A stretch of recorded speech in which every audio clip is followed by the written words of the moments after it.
Esta mensagem está chegando até você através dos amigos e mantenedores da Igreja Gerados pela Graça no Brasil e Life by Grace Church nos Estados Unidos.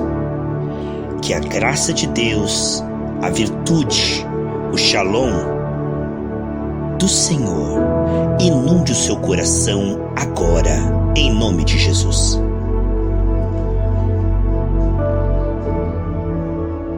A paz do Senhor Jesus Cristo, queridos irmãos, que alegria, Shalom, que Deus te abençoe enquanto você ouve a palavra de Deus, medita nela com a intenção de praticá-la. Estamos felizes e agradecidos ao Senhor. Continuamos com essa série, estamos falando de algo muito importante, sobre o direcionamento profético genuíno. Aqui a minha Bíblia está aberta em Gênesis capítulo 17. Veja só, isso é tremendo, meus irmãos. Olha, aqui Deus muda o nome de Abrão para Abraão. E no versículo 5 ele diz: Abrão já não será o teu nome, e sim Abraão. Por que ele diz? Porque por pai de numerosas nações te constituir. Então agora, um ano antes dele receber o seu filho, Isaac, durante um ano, ele vai cooperar com Deus. Muitas vezes vão perguntar o seu nome, ele vai dizer pai de uma multidão. Quantos filhos você tem? Por enquanto nenhum. Sabe, Abraão estava cooperando com Deus, crendo no seu coração, andando com Deus, humildemente em temor, e crendo que ele estava cooperando com Deus, falando o que Deus falou com ele. O Deus que chama as coisas que não são como se já fossem. O fato de Abraão estar crendo que a parte dele, esta fé que o justificava, era uma fé que semeava profeticamente. Então Abraão não poderia fazer um filho para Deus, mas ele podia depender de Deus para Deus operar nele, na sua esposa e através deles, este filho. Era um milagre. Deus operando neles e através deles. Essa fé que crer a ponto de confessar e durante algum tempo não ver nenhuma evidência visível e mesmo assim crer que está cooperando com Deus. Mesmo assim crer que está fazendo aquilo que Deus mandou. A Bíblia diz, depois de fazer tudo que for ordenado, fica firme. O que vemos? Que Abraão está andando com o Senhor como amigo, temendo o Senhor. Ele tinha abandonado a idolatria, a sua nação pagã, Ur dos Caldeus. Começou então a realmente uma nova vida. E está agora recebendo do Senhor uma palavra profética. Essa palavra que ele creu e durante algum tempo ele semeou no Espírito, sem ver nenhum fruto, por um tempo. Isto mostra para nós que se o Espírito Santo não estivesse na nossa voz, assim como está no nosso coração, não haveria realmente ministério espiritual profético, como em Atos dos Apóstolos. Então teria 3 tipos de pessoas hoje. Aquelas que estão no mundanismo, no paganismo, no pecado, vivendo de forma dissoluta, sem se importar com Deus. Aqueles que estão caminhando para a destruição e para a morte eterna. O segundo grupo são aqueles que estão tentando produzir o fogo estranho, tentando produzir para Deus. Imagine se Abraão agora se comprometesse com a sua carne de fazer um filho para Deus. Não. Se nós não compreendemos o aspecto profético em Atos dos Apóstolos, a ponto de Jesus dizer, olha, não saiam de Jerusalém, não comece seu ministério até que vocês sejam cheios do Espírito Santo. Primeiro mandamento da nova aliança é sejam cheios do Espírito Santo. É essencial, porque quando somos cheios do Espírito Santo, vamos andar no Espírito. Aí sim, haverá fruto espiritual. Então, o grupo mundano que está desprezando a palavra de Deus E o grupo carnal, que está tentando produzir isso para Deus, com o seu esforço humano, fogo estranho, não será aceito por Deus. A religiosidade, ela é totalmente inútil. Os fariseus não produziam as obras de Deus, por isso Jesus veio para estabelecer a nova aliança. Quando tentamos colocar a palavra de Deus em ação na carne, claro que Deus quer obediência, mas não obediência na carne. A carne para nada aproveita, João 7,18.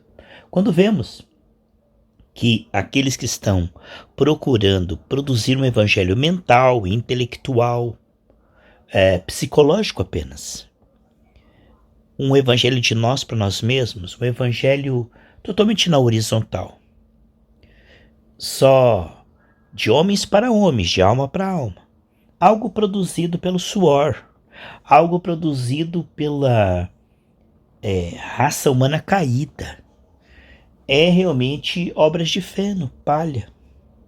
É aquilo que passa pelo fogo, não permanece. Mas o terceiro nível, que são os amigos de Deus, o Senhor disse: vocês serão meus amigos se ouvirem e praticarem. Casa na Rocha, como o pastor Ricardo pregou domingo. O terceiro nível, então, são aqueles que estão dependendo da graça e creem que o Espírito Santo em seu coração ativa a fé, e a nossa parte é semear no Espírito. Crer que o Senhor está confirmando a sua palavra profética, porque Ele que mandou nós, e pormos as mãos e declararmos a sua palavra, mesmo sem ver nenhum efeito.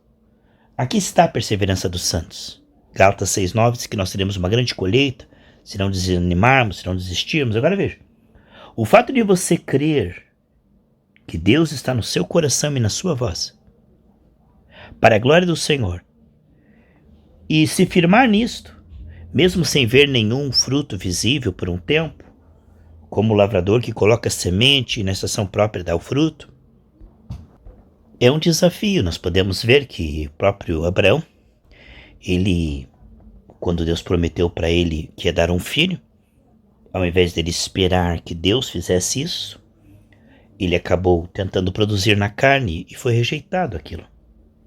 Assim como o povo de Israel, quando Moisés demorava para pegar as tábuas dos 10 mandamentos, eles disseram: façamos um Deus que nos livre. Então essa precipitação, essa falta de esperar no Senhor, veja como Jesus esperou no Senhor, depois os anjos o alimentaram, depois de ele passar pela prova. Veja que Saul foi rejeitado porque não soube esperar no Senhor. Uma das maiores batalhas, o maior desafio que existe na vida cristã é esperar no Senhor sem ver nenhum fruto e nenhum resultado, nenhuma evidência visível. O fato de você estar fazendo a coisa certa, alimentando a sua fé e semeando no Espírito, limpando suas vestes, renunciando à carne, ao mundo, andando na porta estreita, mesmo vendo que aqueles que não temem o Senhor, os ímpios, parece que para eles está dando certo e você está fazendo a coisa certa, como José foi para a prisão, como Daniel foi para a cova dos leões, como Paulo foi para a prisão. O Salmo 73 fala sobre isso. O salmista, ele chega a questionar por que ele está limpando o seu coração, temendo a Deus, na porta estreita, e parece que tudo está tão difícil. E para os ímpios, parece, né? Aparentemente, tudo está dando certo. E aí ele vê o final, né? Que embora o justo sofra, mas ele tem uma esperança eterna. E o justo, embora ele pareça que está dando tudo certo, ele não tem a salvação eterna. Comparado com a eternidade, aqui é um sopro. Nós estamos apenas nos preparando para uma eternidade com o Senhor. É claro que o Senhor tem promessa aqui nessa terra, Marcos 10:30, 100 vezes mais. No entanto, sabemos que o principal realmente é chegar diante do Senhor e ouvir. Entra para o reino que tem preparado. Essa é a grande vitória, porque o que adianta o homem ganhar o mundo inteiro e perder no final a sua alma. Quando vemos a perseverança dos santos, no fato da porta estreita, provações, tentações, tribulações, o inimigo tenta dificultar ao máximo. E ali está o cristão dia após dia, muitas vezes atacado na saúde, atacado nas finanças, e ele está profetizando e ele não vê resultado. Ele não vê fruto. Mas mesmo assim ele sabe que a parte dele não é murmurar, desanimar, desistir, duvidar. Sim, o bom combate da fé é não duvidar que você já recebeu. Se você tem comunhão com o Senhor, o fato de você dizer e não duvidar, como diz Marcos 11:24, é o fato de que você tem um coração limpo. Porque se Deus não testifica, a pessoa desanima. Se o Espírito Santo não nos ajuda neste processo, nessa caminhada, nós podemos ver, foi uma exceção, foi um pequeno grupo, que no deserto conseguiu perseverar o tempo necessário. Quando nós dizemos que aquele que perseverar até o fim será salvo, não só salvo no final lá, eu digo salvo dessa batalha que está passando, no sentido de que há um processo. Há realmente entre a semente e o fruto uma prova. Somos provados pelo tempo. E essa questão de ver que de Gênesis e Apocalipse, os que perseveraram o tempo necessário foram poucos, vemos que isto é algo que nós podemos ver entre carne e espírito. A carne ela é apressada, ela tenta por um tempo e já desanima e desiste. Já a questão do espírito, de depois de haver feito tudo o que deve ser feito, permanecer firme, inabalável, e mesmo sem ter nenhuma evidência visível, decidir que a palavra é o seu alimento, é a sua verdade, e que Deus não mente. Isso é uma coisa linda. É um espetáculo para anjos, demônios. Você está num hospital, crendo e confessando que você está curado, e durante algum tempo não aparece nos exames nenhuma melhora. E você honra a Deus quando você se posiciona na palavra. E vive por fé e não por vista. Você agrada a Deus, porque sem fé é impossível agradar a Deus. Então isso é realmente uma fornalha de aflição. Você não ver nenhuma evidência e permanecer o tempo necessário para que o Espírito Santo vá encontrando essa liberdade de manifestar no corpo, fazer aparecer no visível, dar substância.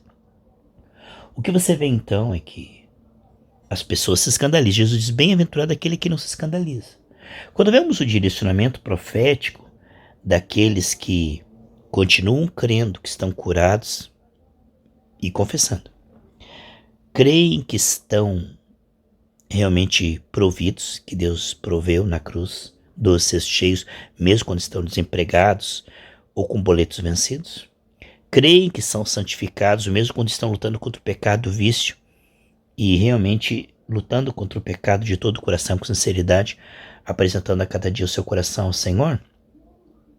É algo que honra o Senhor, você se posicionar pela palavra, sendo que em Adão e Eva, o homem, os seus olhos foram abertos para a árvore do bem e do mal. Então é muito difícil para uma pessoa que tudo conspira contra, os sentidos, a visão, a audição. Muitas vozes dizendo, você está doente. Sensações, impressões, tudo. Diagnóstico. E a pessoa se posiciona pela palavra. Se agarra na palavra como Jacó se agarrou no anjo. E crê, persevera. Meus queridos, isto é um espetáculo para anjos e demônios. Você está dizendo, semeando no Espírito, não vendo fruto e não desanimando e não desistindo. Você vai ver que essa fé que vence o mundo, nem sempre você vai declarar e isso vai acontecer instantaneamente. Algumas vezes sim, mas algumas vezes será um processo onde Deus está treinando o seu espírito, sua alma, para que você realmente, sair de Adão e entrar na dimensão de Cristo, revestir-se de Cristo. Se todos pecarem e crescer a glória de Deus, gigantes vão aparecer. Todos nós passamos por aflições. Jesus disse em João 16:33, tenha muito bom ânimo.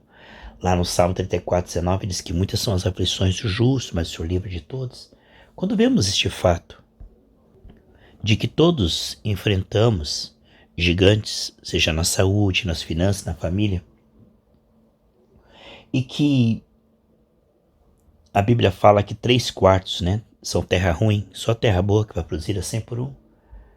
Vemos que o direcionamento profético genuíno vai gerar pessoas que andam na fé sem retroceder, no amor sem retroceder, na sabedoria, na meditação, na palavra, na consagração. Dia após dia, após dia após dia, não negligente, mas diligente, não conformado, mas sendo transformado.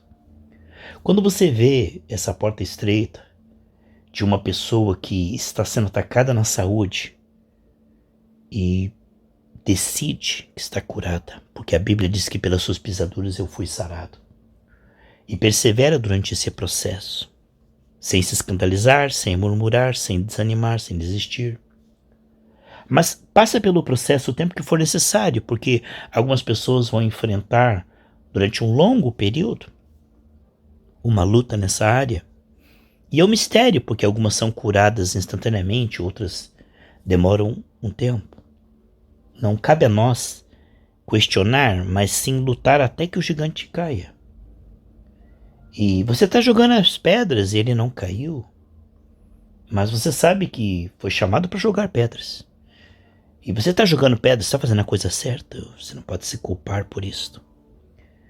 E durante algum tempo você está jogando pedra, mas parece que ele não foi enterrado. Até que ele seja apedrejado, às vezes é muitas pedras, né? O gigante Davi caiu com uma pedra só. Mas quantas confissões, quantas declarações você já teve em cima das suas finanças, saúde, da sua alma, da sua família? E durante esse processo você está fortalecendo os músculos da sua fé.